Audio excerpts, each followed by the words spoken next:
You had a season high 9 blocks. 2 blocks away ka from matching Matt Malaya's league record na na-set today, 5 years ago today. So, today. Kalaban namin ng USD. Yan. Yeah.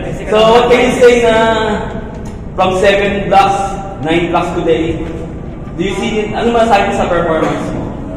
Siyempre happy po kasi yun nga, nalaman, kanina ko pa lang po nalaman na naka-9 blocks ako. Parang nag-focus lang po ako kanina na parang hindi ko na iniisip na makaka-atake ako. Parang gusto ko lang na yun, ma-organize lang yung block namin. Parang gano'n lang po yung iniisip ko palagi.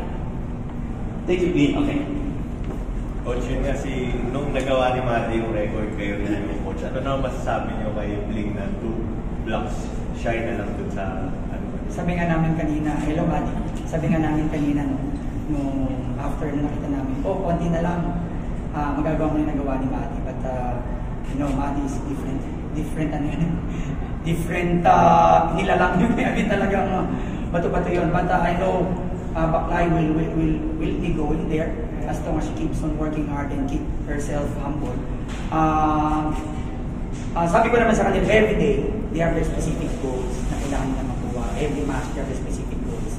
And hindi naman nila makuha yun, going up. Siguro, yung goal niya is na-achieve niya with the help of the teammates also. And I'm happy that Bling is doing well in the absence of Nina. And really hope na mag-improve pa siya in all other aspects.